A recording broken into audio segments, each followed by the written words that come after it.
All right, let's start. Kayena vacha chittena pamadena maya katang achayang kamame bante buri panya tata kata Kayena vacha chittena pamadena maya katang achayang kamame dhamma sanditika akalika Kayena vacha chittena pamadena maya katang achayang kamame sangha supatipana anuttara sadhu. Namo tassa bhagavato arahato samma sambuddhassa.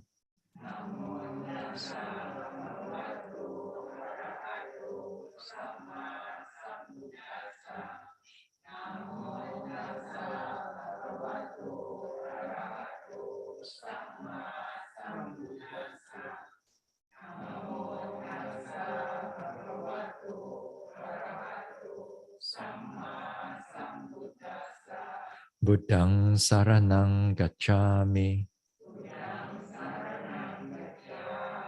Dhammang saranang gacchami. Sanghang saranang gacchami.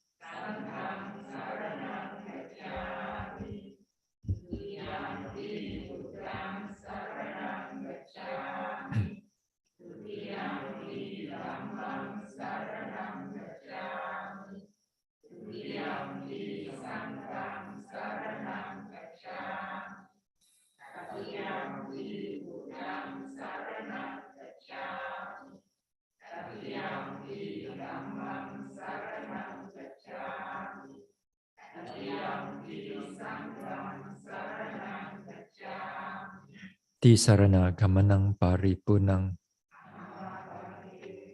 panatipata veramani sikkhapadang samadhiyami.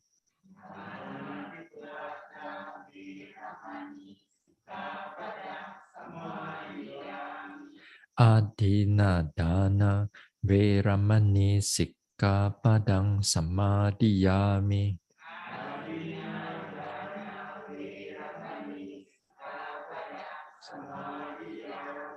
Abrahmacharya veramani sikkhapadang samadhiyami.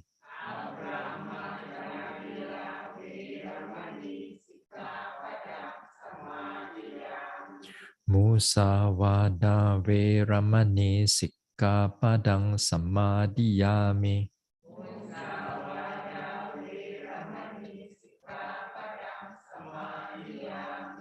Surameraya majjapamadatthana veramani sikkhapadang samadhiyami.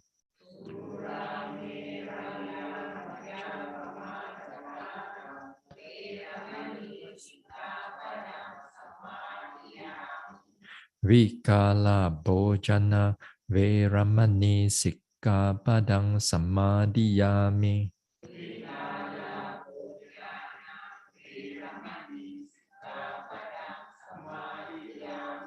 Nacha Gita Vadita Visukadasana Malaganda Vilepana Dharana Mandana Vibhusanatana Veramani Sikkhapadang samadhiyami.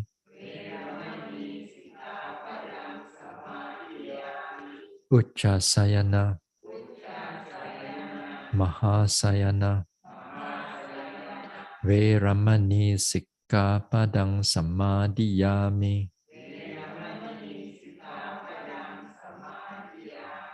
Idang me silang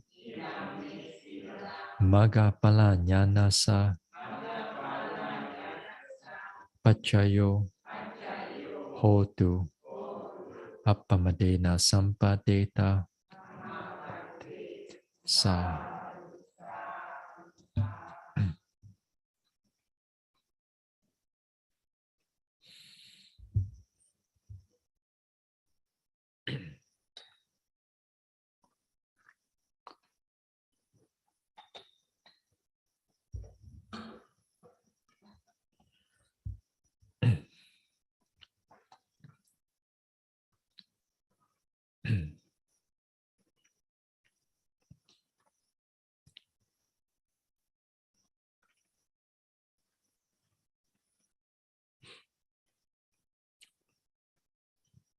Let's do some guided upeka before we start the Dhamma talk.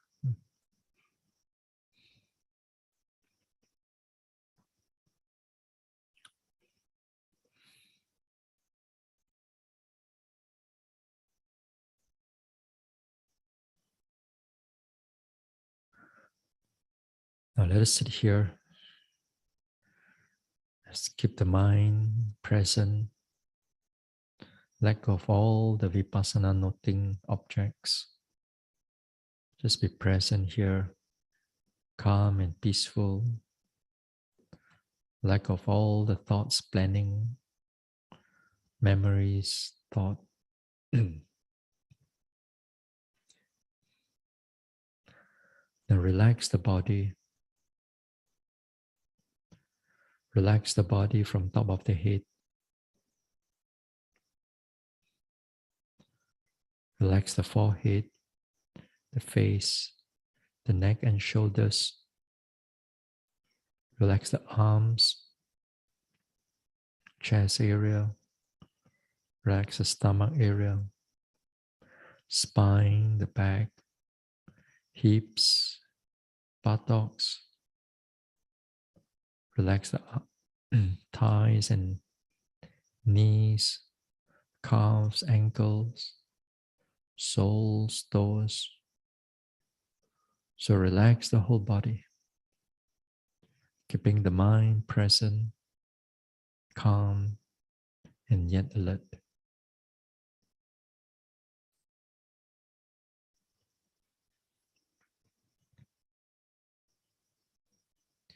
I am the owner of my own karma. I am the owner of my own karma.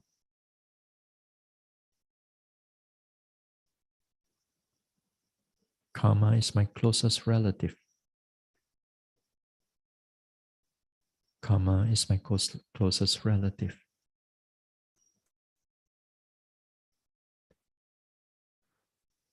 Whatever wholesome action, speech, or thoughts that I've done in the past,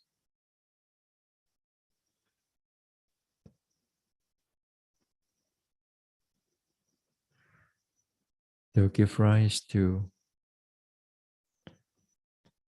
happiness in the present or in the future. Or whatever unwholesome actions, speech, or thought I've done in the past, then it will give rise unhappiness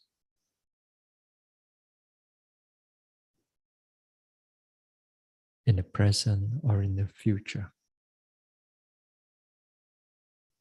I am the owner of my own karma.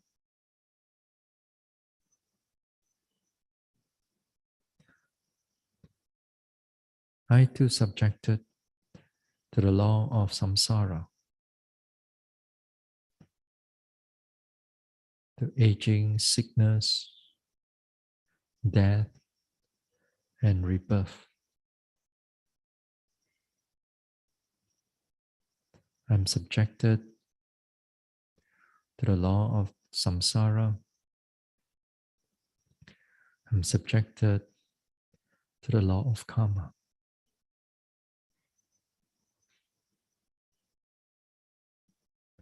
May I be able to accept the truth without fear, without anxiety, but with calmness and understanding.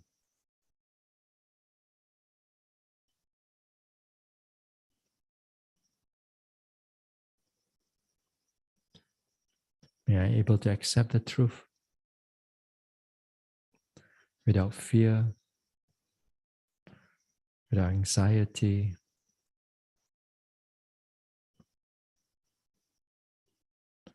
but with calmness and understanding.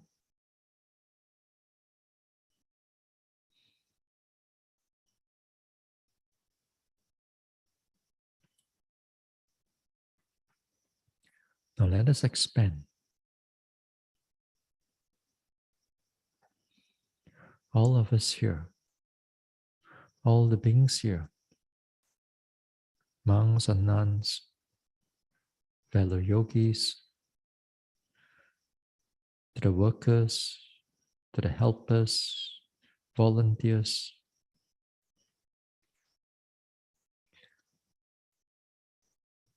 to all the donors, sponsors, to all the guardian devas of this center,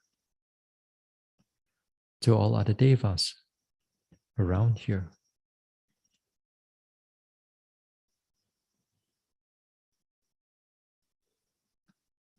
To all the petas and to all the animals, big or small, far or near, seen or unseen.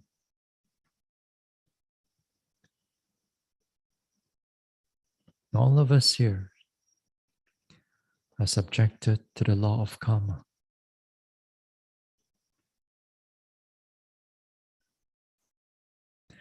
We are the owners of our own karma. Karma is our closest relative. Whatever wholesome action, speech, or thoughts that we have done in the past that will give rise to happiness in the present or in the future. And whatever unwholesome action, speech, or thoughts from the past that will give rise to unhappiness in the future, in the present, or in the future. We are the owners of our own karma. We too are the owners. We too are subjected to the law of samsara.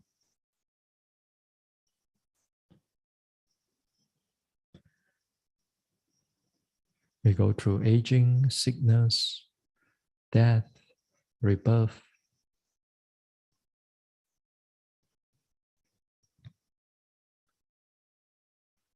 May we be able to accept the truth. May we all able to accept the truth without fear, without anxiety, but with calmness, with understanding, and with wisdom. May we all able to accept the truth without fear, without anxiety, but with calmness, understanding, and with wisdom.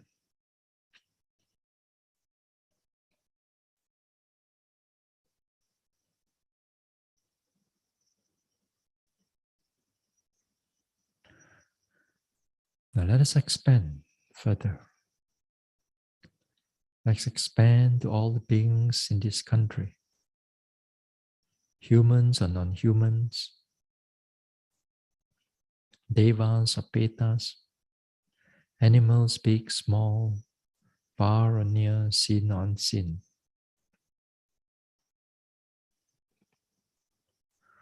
All beings in this country, they are subjected to the law of karma.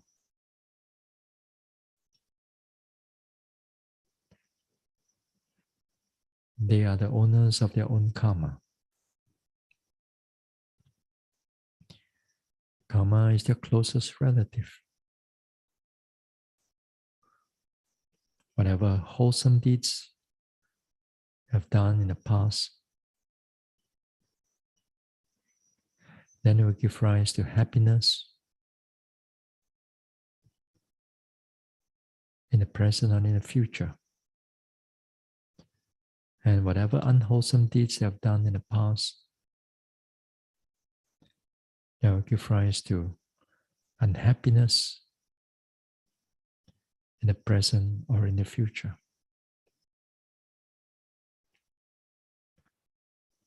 They are all subjected to the law of karma. They are the owners of their own karma.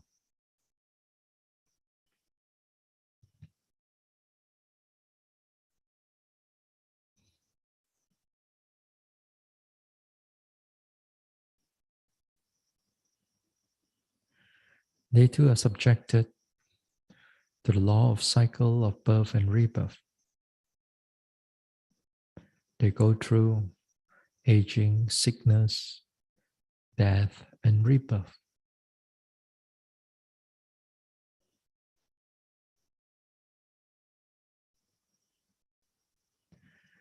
They are able to accept the truth without fear, without anxiety, but with wisdom, understanding, and calmness.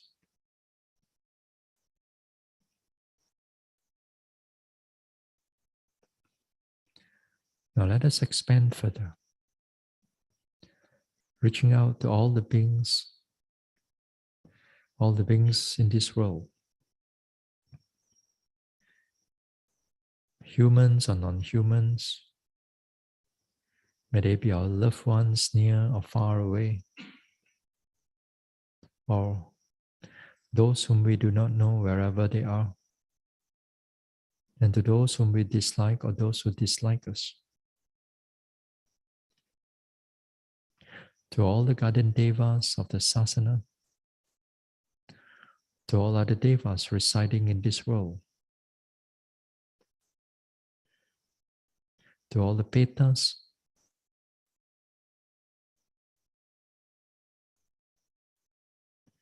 to all the animals, big, small, far or near, seen or unseen.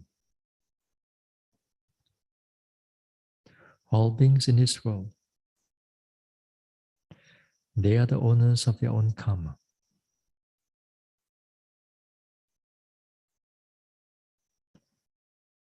They are subjected to the law of karma. Whatever wholesome deeds they have done in the past, then it will give rise to happiness in the present or in the future. Whatever unwholesome deeds they have done in the past, then it will give rise to unhappiness in the present or in the future.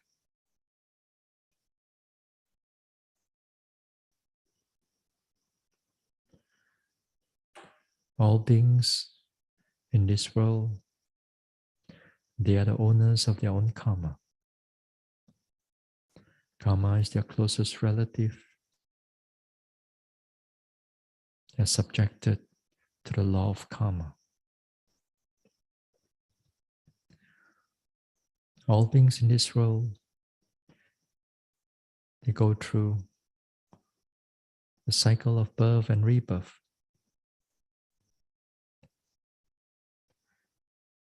They go through sickness, aging, death, and rebirth. All beings in this world subjected to the law of karma, subjected to the law of samsara. May I be able to accept the truth without fear, without anxiety, but with calmness, understanding, and wisdom.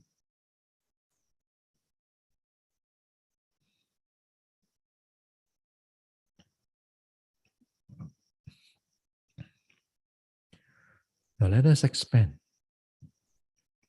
Let us reach out to all beings without exception. All beings in this universe or universes. All beings from the highest plane of existence down to the lowest plane of existence.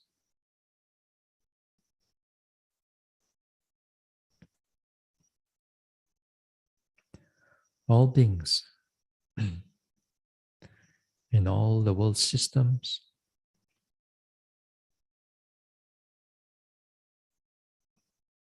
All beings without exception. They're subjected to the law of karma.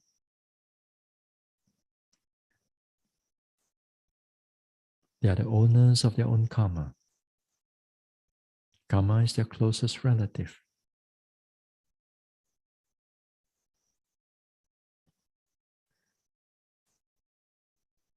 Whatever wholesome deeds they have done in the past, then it will give rise to happiness in the present or in the future. Whatever unhappiness, whatever unwholesome deeds they have done in the past, that will give rise to unhappiness in the present or in the future.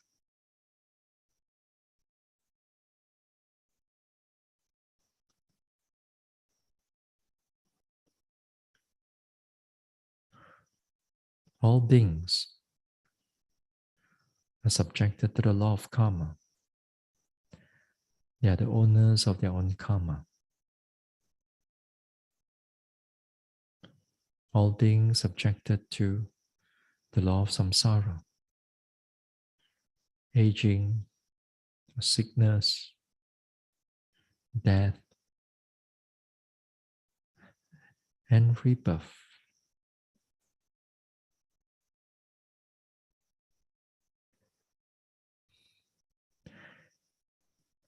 May I be able to accept the truth. May I be able to accept the reality without fear, without anxiety, but with understanding, with wisdom, and with calmness. All beings are owners of their own karma. All beings are the owners of their own karma.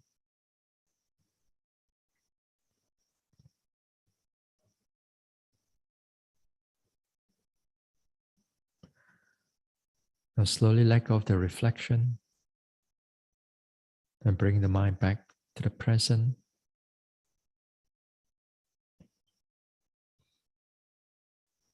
Bring the mind back to the present. Feel the sensation rise and fall the abdomen. Feel the body here. Then we can slowly open our eyes.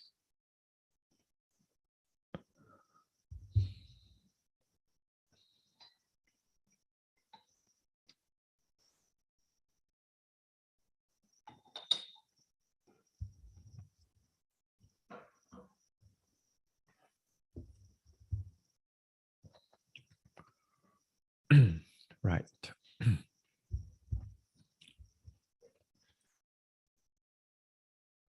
So last week on Friday, we were talking about upekkha.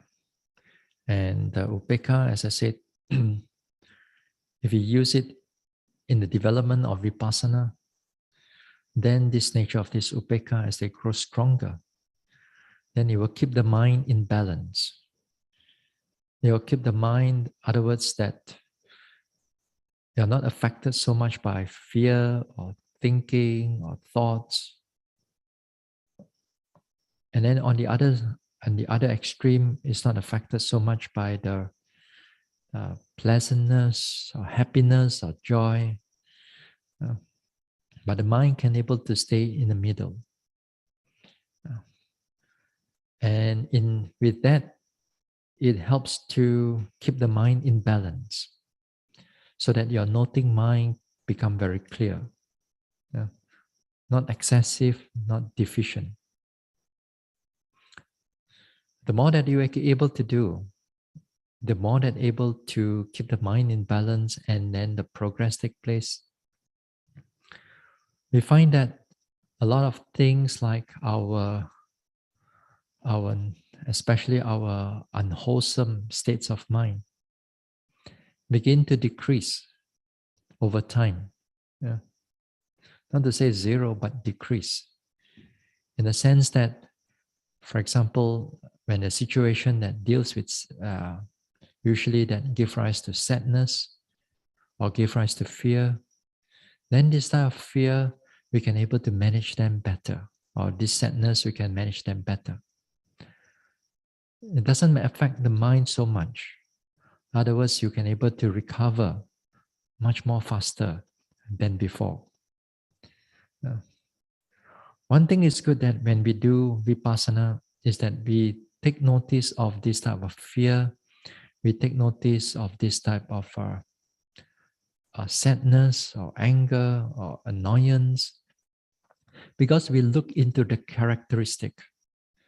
We look into their characteristics, how the nature of fear or how the nature of anger or how the nature of sadness that arises in the mind or in the heart. So with that, because of that understanding and because of the development of the mind, then it helps that it helps in your everyday life, that whenever the situation is like that or going to give you the fear or the sadness and so on, then your mind can able to hold back. Your mind can able to hold back so that it doesn't fall into so much fear, so much of sadness and or desire and so on. So that is very good, because the mind keeps it, at least we cannot have perfect in the middle, but we don't fluctuate too much. Don't fluctuate too much. And that is actually is a kind of happiness. It's a type of happiness that comes with actually with understanding, come with wisdom, and come with that whatever that is going on, that not that your mind do not know, but your mind actually knows everything. Whatever is the situation is in that, whenever you are in that situation. So it's good. So the more that we can able to develop the mind, especially in the vipassana, then it's becomes stronger. But then doesn't mean that if we don't exercise it in our everyday life, then again you're going to fluctuate again. You see, in the development of vipassana, because of, especially in the beginning part and then not so deep yet, you develop the mindfulness, you develop a concentration, and all they come together. After some days in the retreat, your mind is much more stable. Your mind is much more stable to whatever that's going on, if you're mindful, if you're alert. And usually with that, you will find that small things, it doesn't affect you so much. People talking sometimes a bit, but not so much. the mind gets better. You know? Uh, but what I'm trying to say is also that when we finish a retreat, whenever we go back or whenever we are out there, yeah, there's also a lot of time for us to exercise equanimity. We cannot expect that. We cannot expect that just because we develop mindfulness and development of equanimity and also all the factors of enlightenment in the retreat, but then we don't exercise it in our everyday life. In other words, you see, the four Brahma Vihara of the Metta, Karuna, Mudita, and Upekkha. Most of the time, we practice the first three, but the fourth one, we don't really practice them because life for us, we have an understanding or we have actually a wrong perception that the fluctuation give you the happiness. Yeah, very joyful, very happy. Or then, of course, another aspect is a bit of sadness, fear, and so on. More colorful. In fact, that if you want to see movie also, you want to see people's emotion one. You cannot see like the monk like that always tiam tiam. What type of movie? No, nobody want to watch. Very quiet and so on. No feeling, nothing, no emotion, nothing. That's why because of that, this type of emotion state, we don't really like it that much.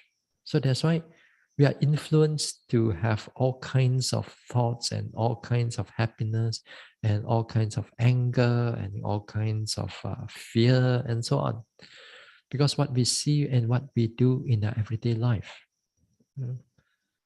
And we are not being taught to calm the mind down or calm the senses down.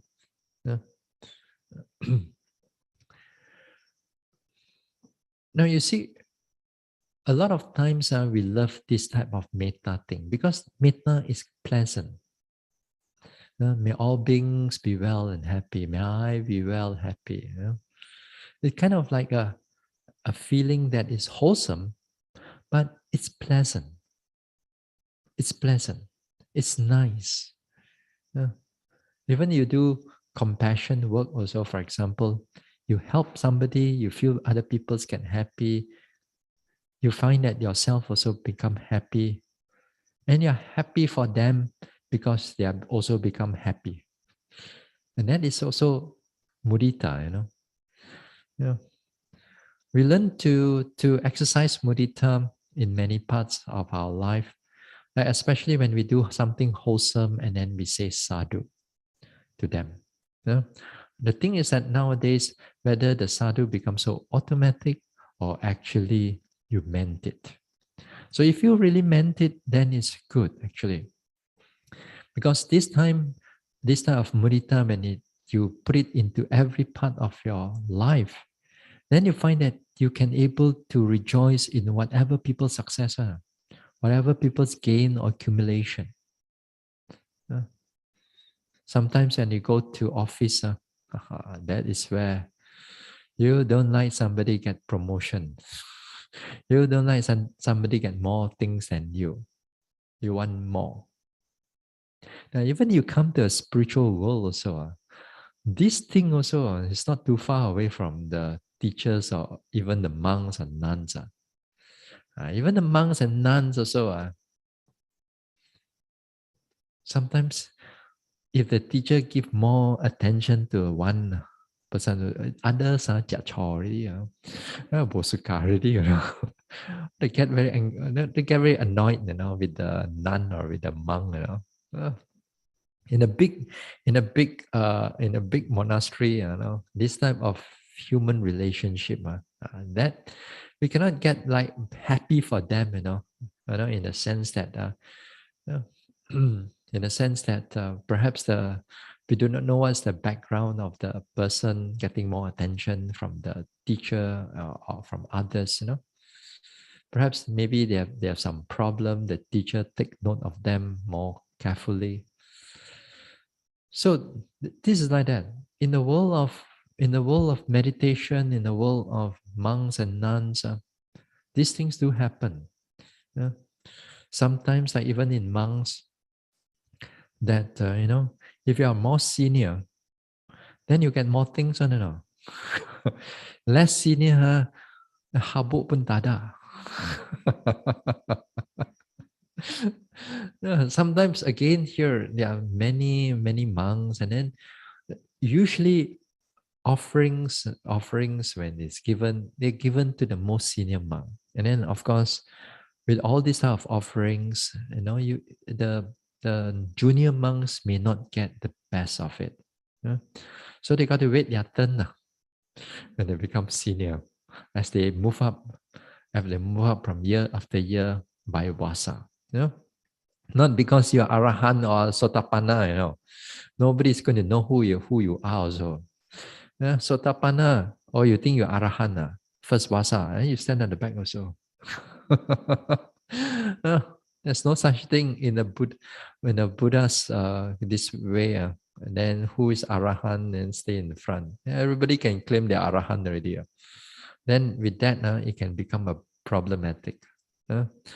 So as I said, even in the world of spiritual world, this type of uh, jealousy or envy, it's always there. It's a matter of whether you can able to realize it or not. Sometimes the jealousy is not on the monks themselves, but actually it's on the teachers themselves too. Sometimes they compare themselves with other monastery or other teachers. Wow, he got more disciple than me. Or he got famous devotees go to the temple. My temple, nobody want to come. Calafare one, coming.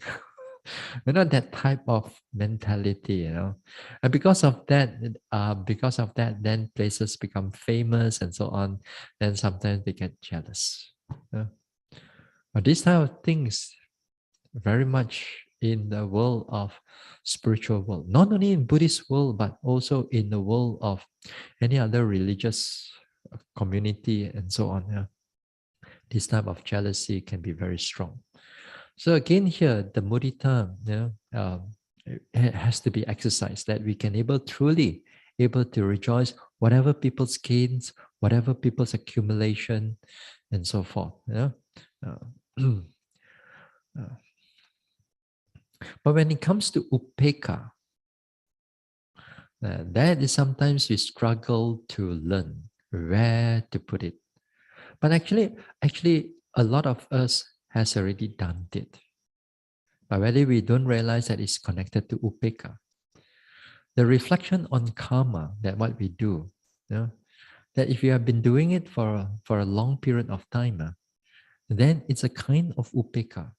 Because when you reflect on it, you are not happy, neither you are sad. But because it's the truth, because it goes accordance to reality, it goes accordance to the nature of the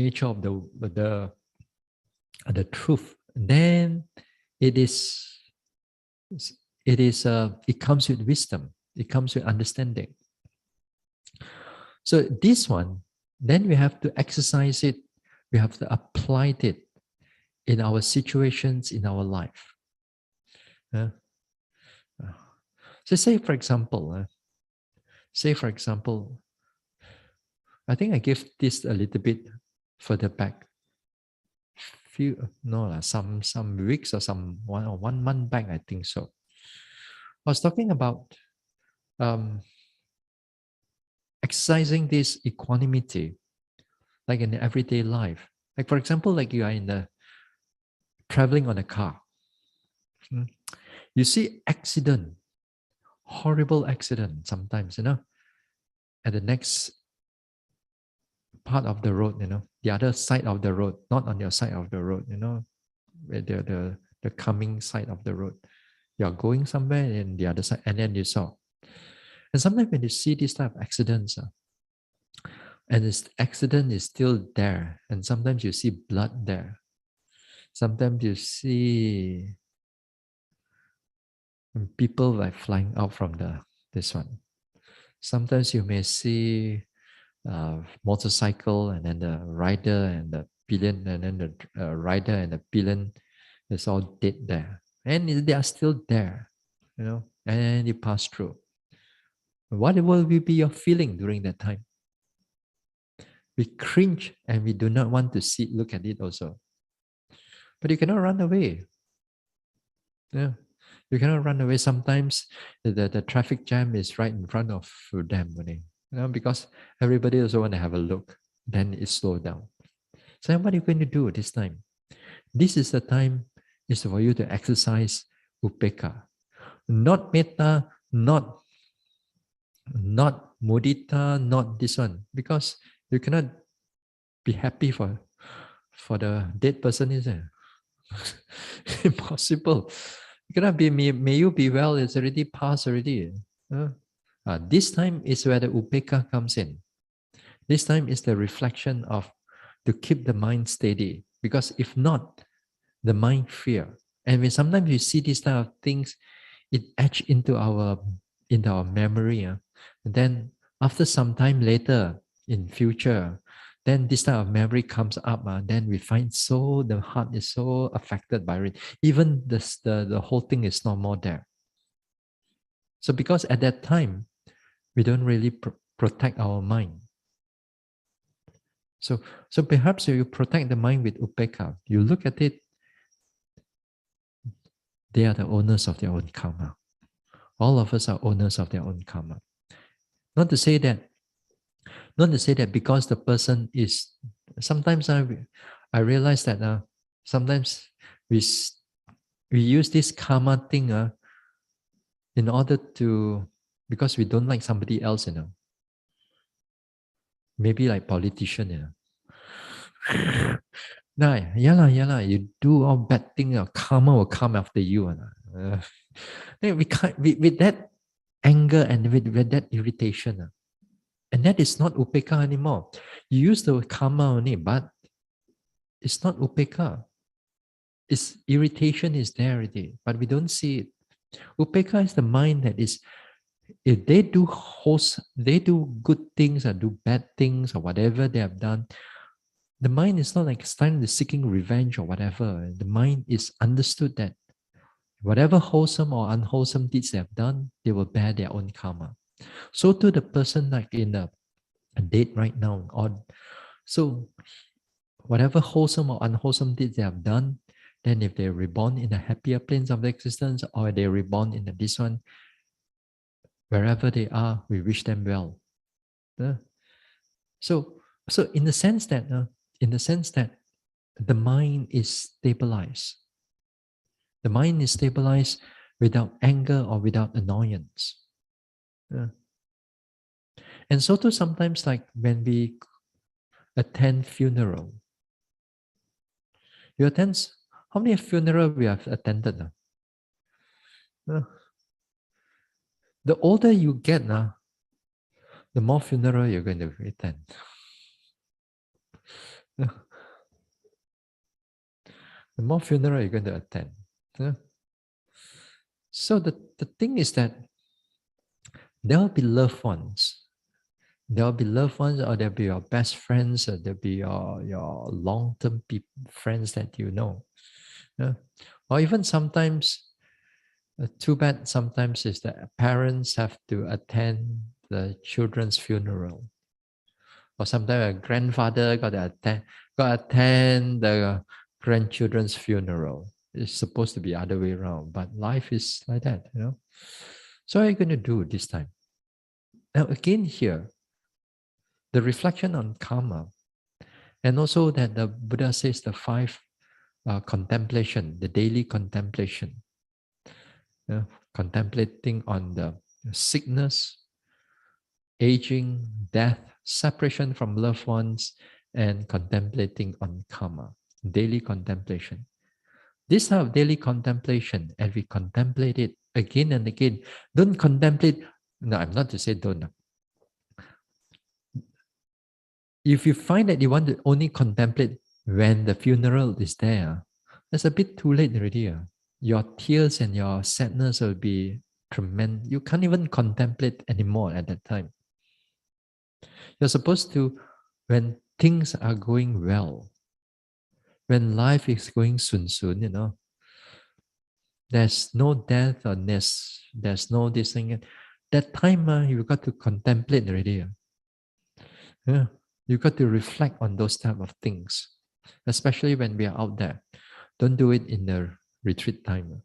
Retreat time, no time to contemplate, because out there, you got not much time to meditate. You don't have much time to note. So you do the next best thing, contemplate. Yeah, the next best thing. Yeah, you contemplate long enough over time. Again, you find that the mind is much more stable.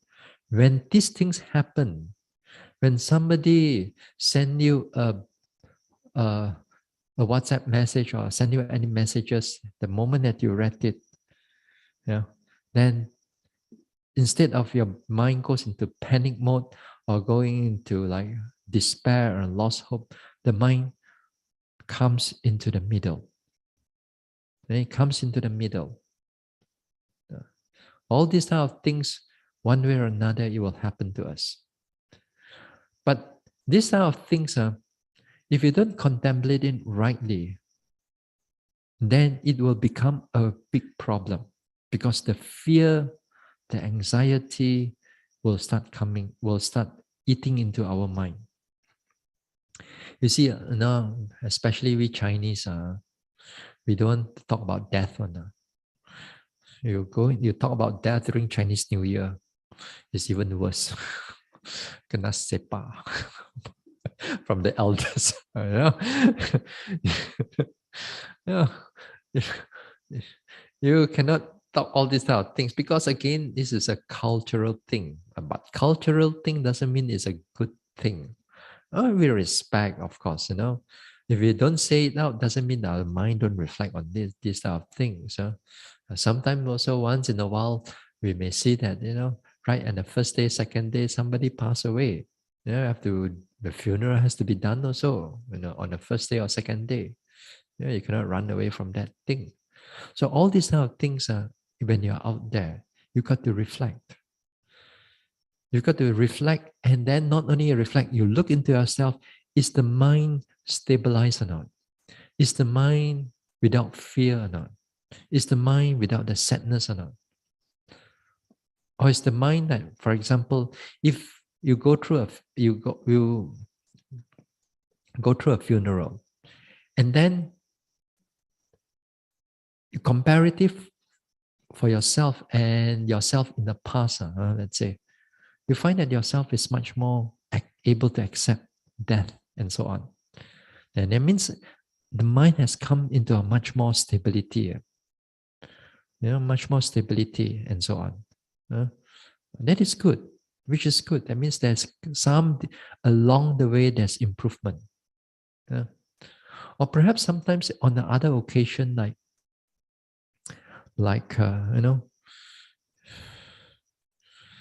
um, like what? I want to give an example of, again, car, but people are going back tomorrow. The thing is that sometimes normally a lot of things doesn't happen, but suddenly you go on a long trip, suddenly the car broke down somewhere or puncture somewhere.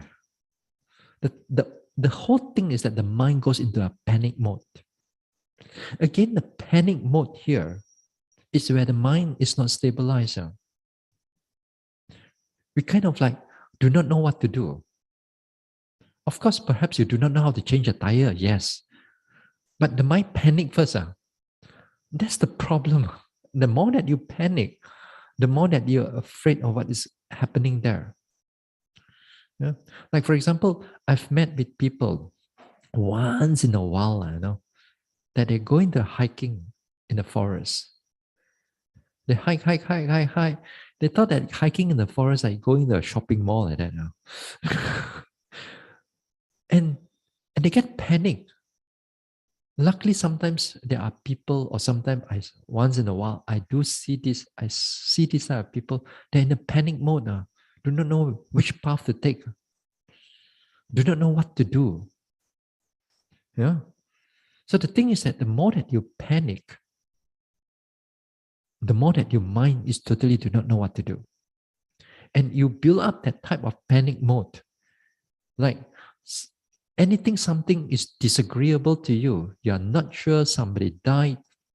Somebody got accident, or you yourself got accident, or you yourself being given 6 months to live. Then everything you go into a panic mode already, go into fear and go into all these kind of things. So the thing is that again here, the equanimity is not there. The moment we hear these kind of things, the mind goes into all kinds of frenzy thinking and so on. Yeah. We do not know, like, hear these kind of things. We take it with openness and calmness. And again, here, a lot of your reflection that you've done in the past actually helps you to calm the mind down, to get the mind steady, so that you know what are you going to do in the subsequent steps, or in the subsequent days or subsequent hours. Yeah. Sometimes, for example, we have met with and somebody died. The moment somebody died, the closest relative, they go into to a lot of sadness, a lot of grief, and so on. They do not know what to do. The mind cannot function at that time. Cannot function. So you always will be good that we learn how to bring the mind into this one, to that calmness, to that middle. Neither we are happy about it, neither we are unhappy about it, but we can able to understand what is going on. Yeah? And that will be upeka. Yeah. There will be a lot of upeka that we can able to do. Yeah? Then, what else? Yeah? So a lot of things when we are out there, we have to exercise this type of upeka as best as we can. Not just metta, compassion, but we totally forget about upeka. Actually, the four Brahma Viharas, when we practice, you have to practice them equally. You cannot like practice one area only, you are good at it. Then other areas are not so good at it. You all be well and happy, but when somebody is better than you, your envy all come up also. Because life is not always metta. Life is changing from one situation with different people, with different scenario. Then we have to learn to adapt our Frau Brahma Viharas into a different area. So it's always good that we learn how to adapt when the situation is not good, especially we adopt with the with this thing, with upeka. Yeah. Now, like when we have become a monk or a nun, whether you like it or not, you are asked to control your senses. You're being asked to control your senses. That means, like, for example, when we go out for pindapat, when we go out pindapat, the eyes has to be looking like 5 or 6, unless there's places there. We cannot be like pindapat and then look here, look there. Tak boleh, lost, the devotees will lost faith. Yeah. So that one, for example, when we expected to this one, even like, for example, when you're a lot of people, you have functions, the big functions, number of monks here, and then there'll be devotees are sitting in front of all the monks. There'll be sometimes there are 100 devotees and so on. So here again, the monks are taught to don't fidget too much, don't move too much, don't look here and there too much. control the senses. In other words, if something is pleasant, don't get attracted to it. Somebody is beautiful, don't go and look at them. Yeah, because all types of people will be coming in. Yeah, all types of people will be coming in to the function. So you have to control the senses. So in controlling the senses, that means in a way that we keep the mind into balance, not get too attracted to the sound or to the scenery or to the function, to the things, and not got too annoyed with the whole thing.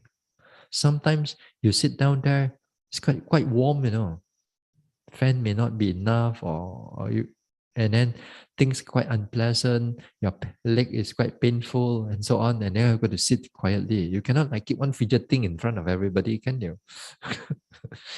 Yeah. So you have to be quite this one. So you train it long enough, and then it becomes uh, uh, your attitude, your attitude that whenever you go to places and so on, you keep the mind steady. You keep the mind steady, and which is good. Yeah? And then with that, the faith of the devotees will start to build up because of, in a way, discipline. In a way, discipline in the eyes, the senses, and so on. Yeah. So these kind of things are important. These kind of things are important. And also sometimes like monks or nuns, you go out to places, they're not, people who like monks are very few. People don't like monks are a lot, or nuns are a lot. So usually we don't go out because we go out there. Sometimes people don't like us. Let's look at you, Sawyer. you know, they see the monks is already Sawyer already. I think Cantonese more. So they don't like the monks. So we have to bear up. Yeah. To be able to bear up, to be able to be patient with all these kind of things. And patience here is another word of effort, is another word of mindfulness, is another word of upeka. That the mind doesn't fluctuate. That somebody tells you that you go away and you scold you and whatever.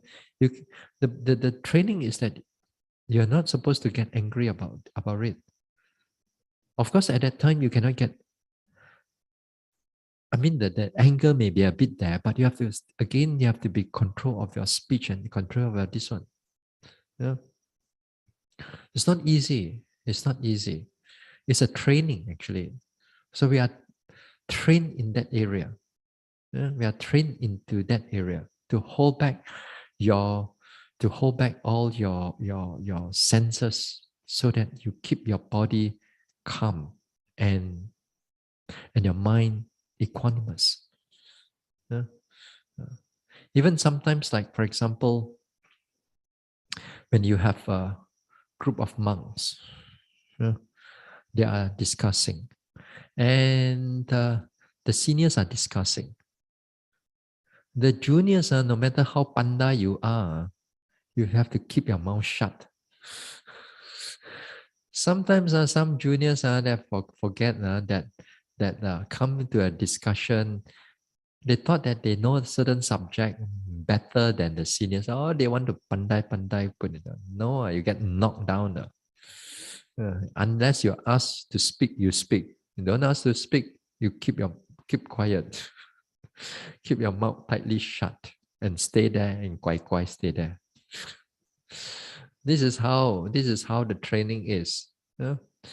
So this type of training in all this one is to keep the senses controlled. Is to keep the senses controlled, because this also is helpful when you train it long enough. When you go to places to meditate, and when you have situation that is disagreeable to you, then your mind and body is more in control. There are places that you go to meditate. For example, there are people who brave enough, or they thought that they are brave enough. They go to certain places. there are beings really want to kacau you, you know. But not every time there are beings. Actually, a lot of times it's your own mind, you know. But there are times there are beings really kacau you. So again here, if your mind is not strong, and they can know that your mind is not strong, they can somehow feel that your mind is not strong and they want to kacau you more. Yeah. Tomorrow don't ask me about all kinds of beings, in the interview or at the end of the week, because I really do not know all these type of things, but I know that if you take care of your mind, if you stabilize the mind, this type of thing doesn't kacau you so much because the fear is not there or the fear is little. And this type of these type of things that your mind can able to control it is so much better than all the amulets and all the Buddha Rupa that you can have or whatever. In my, for example, because of this training, sometimes we stay in the forest, we don't even put a Buddha Rupa there also, or for any form of protection,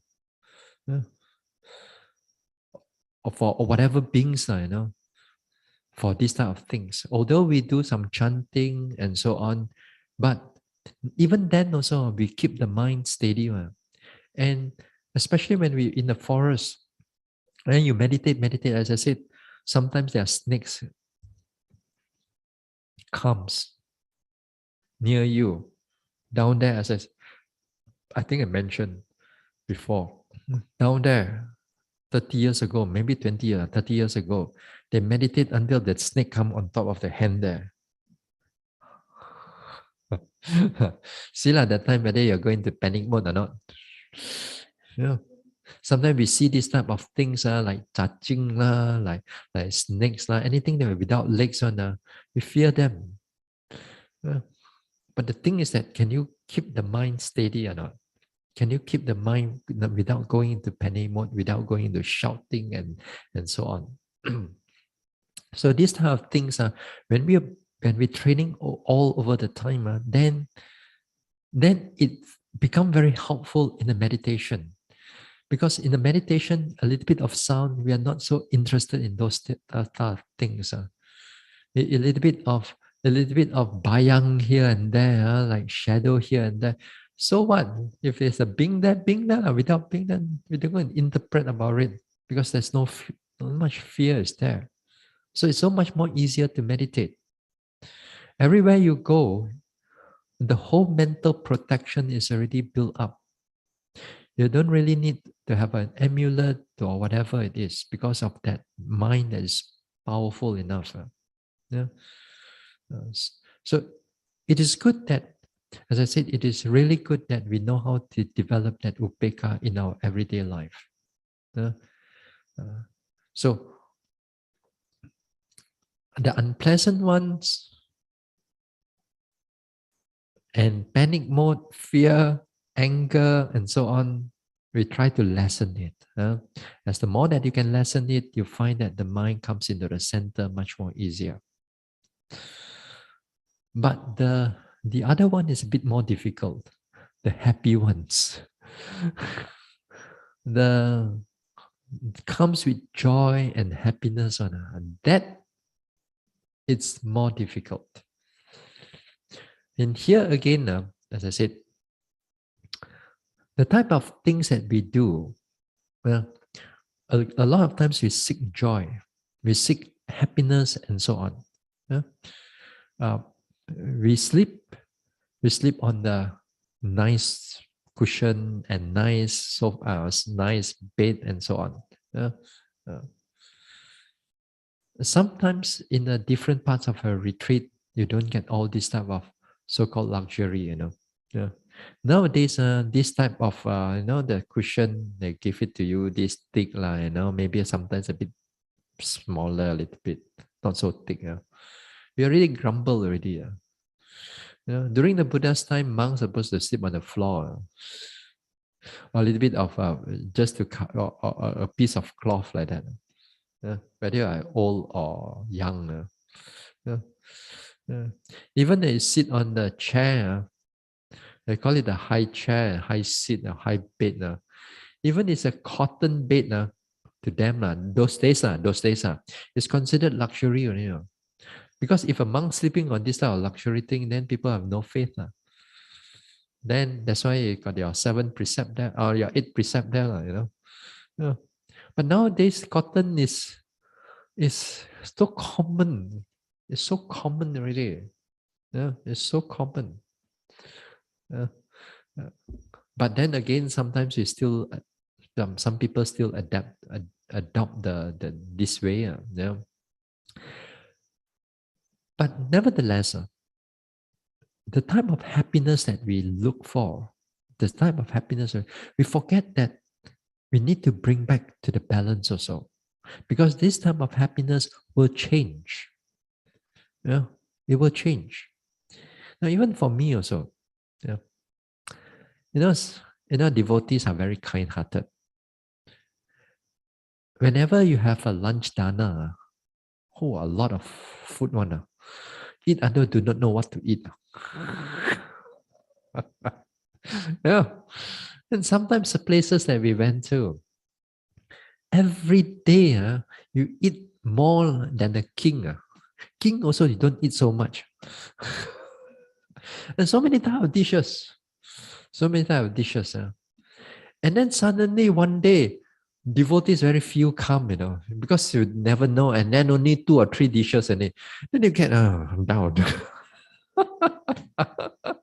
Yeah. So again, when things are good, again, we have to remind ourselves, not every day you're going to get like that. It is all depend on our karma. It's our good karma, we get this thing. And actually, if your karma is not that good, perhaps in the past you have not done the goodness that much. Sometimes monks have, even this time, they have a hard time to get food also. Hard time to get food. Yeah, and this type of food that comes up also is very much to do with your wholesome karma or the monks karma they have done in the past also. Uh, some monks get more robes, some monks get very few robes. Although when we see in Malaysia that we have few monks but a lot of devotees, a lot of robes everywhere. Yeah, a lot of this thing. But when you go to other countries, sometimes these kind of things are not so easy to come by. Quite struggling actually. And again here, depending on their karma also. And the karma, of course, when it comes as your present condition, present political situation, present the place that you are staying, and so on. It comes in this way. So whenever we have this type of food, this one, then a lot of times we reflect. We reflect that we take this food not for beauty and pleasure. A lot of you, sometimes before lunch, you put like that. I don't know what's going on in your mind, but I guess something like that, I guess, something like that. I've seen a lot of devotees nowadays are doing this type of things. Whatever it is, it's not a problem. And sometimes even you have a gratitude of the people who have prepared the food for you. Well and good. It's good. Yeah. But finally, sometimes I've sometimes I've seen them, in Buddhist society. While I makan here, you know, sometimes they got their own food, they makan in front of me. So I start off with that. So, if they go inside there, we take this food not for beauty or pleasure and so on. Yeah, good. But the moment they finish, this one very good.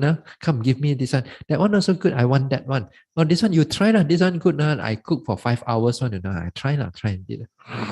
Picky, They completely forgot it. Then they start enjoy and so on. Like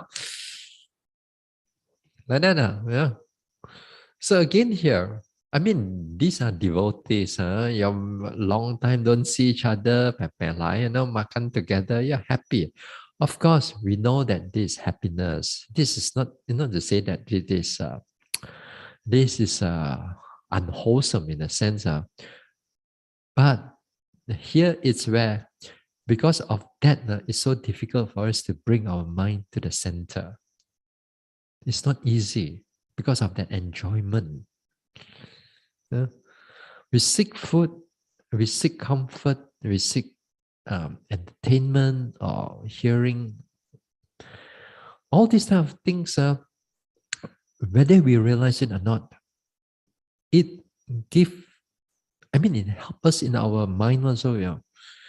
Every day, if like for example, some of you go tour, then when they go tour, the sambal also have to go together with it. Because in other places, you cannot take their food. So you got to bring your own food also to add in, so to make it nicer. Yeah. Because if you eat those things again and again, sometimes it gives the mind a lot of unpleasantness. Because we are not used to those type of food. Although this type of food give you some pleasantness, doesn't mean that you're supposed to attach to it. You see, pleasantness is also important for meditation, for development. There's one sutta that some monks in the past, in the Buddha's time, they meditate, cannot gain enlightenment or not much of enlightenment at all, not even the first stage, but they try so hard, They try so hard. But there is one devotee with psychic power. They look into the mind of this one, although the devotee is already anagami already, and then they saw that the monks are still not able to develop any form of enlightenment. So he looked into the causes. She looked into the causes of why the monks are like that, and then finally find that it's the food. That each one and every one of them, they don't have they have a certain particular way of eating certain things, certain food. And then because of that, she prepared the food according to the monks. And then the monks ate it. And the monks ate it, they gained some pleasantness in the mind, in the body. With that pleasantness, they develop until arahantship. Yeah. Yeah. Sadhu, but the thing is that, are you eating every day good food down there? And then anything or not? Sadhu. No, even though we have that, they say. But the thing is that if you don't get the proper type of food, if you get the food that is not agreeable to you, you're going to have a hard time meditating. Yeah, you're going to have a hard time meditating. Now, again here, sometimes I travel in different places of the world. As I said, as a monk, I learn to adapt to situation, to whatever food to eat. But sometimes certain places are really but you still have to makan. So, and then these places are that yogis went there, and Malaysian yogis went there. And Malaysian food is variety of food, and over there's not much of variety, and the food is not usually ngam to you, like sour stuff lah. In the main food, is sour things, hummus, this type of things, creamy stuff and all that. And when they ate it, after a few days, every day just the same old thing. After that, they really cannot meditate. Really hard to meditate. I was there. They are there. I'm okay. But they have a hard time. But I also brought some food now from Malaysia also, I know these type of things are happening because I've been there a few times. So I share some of my food to them. Wow, it's like heaven. Bakwa only, It's only the meat, the goreng meat only, something like that, you know. Yeah. And I'm so happy already. Yeah. So the thing is that the type of food that we are taking it for granted, this type of food, it gives you happiness. It gives you pleasant feelings. That pleasant feeling is really important for the meditation. It's not that this because not because that we want you to give you every this one. We give you agreeable type of food. Yeah? Until you one day you find it that when the food is not agreeable, you're gonna have a hard time. So other words, while we are here also, yeah, make sure that all the food that what we are ever that we think, even that when they back there, out there also, it's good. You take the food, but don't get attached to the food so much. Yeah, don't get too attached to the food. Sometimes you meet with people out there when whatever is good only, they will eat that food only, and then get very attached to these type of things. So don't do that. Eat moderately, even though although they are pleasant to you, but don't get too attached to it. Don't get too attached to it. These are some of the things that we bring the mind to the balance. Pleasant is good, but don't get attached to it. Don't get attached. Unpleasant, it's already unwholesome already. And already a lot of unwholesome. And then the time we bring it to the equanimity. Yeah? Uh, Sometimes, uh, what else? Certain places also. Yeah? As I said, certain places also that you can meditate better because of the condition is better for you. And this type of conditions may not be so agreeable to you. Or so may not be agreeable to one person to another person. Again, here, the food here for all of us, we are quite okay. Yeah?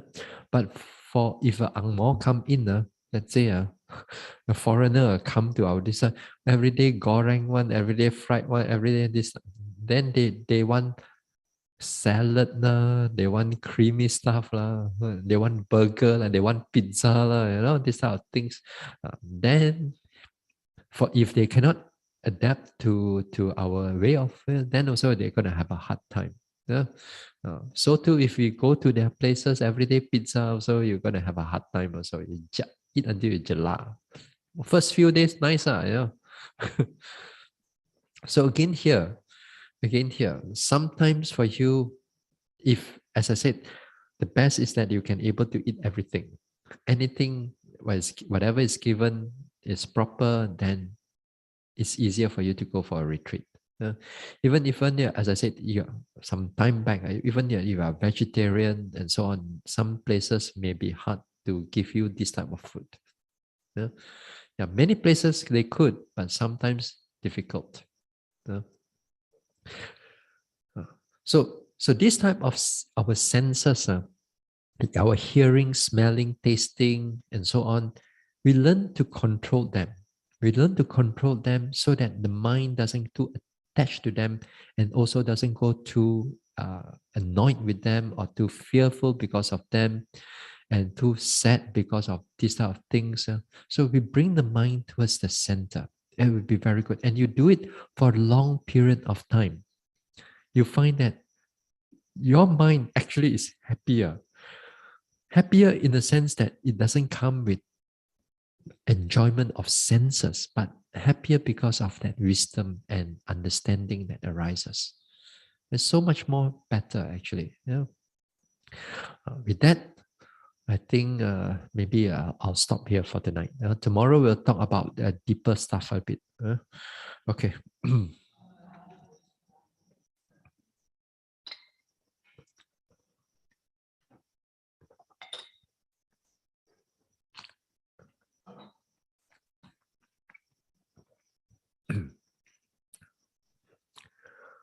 Share merits.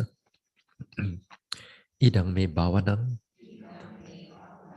nibbanasa pachayo hotu. May my mental cultivation be a condition for the realization of Nibbana. Imang no punya bagang sabba satanang dema. We share these merits with our departed ones, with all beings and all the devas. Sabbe satta sukhi hontu anumodantu. May all beings be happy. May they rejoice in these merits. Sadhu, sadhu, sadhu.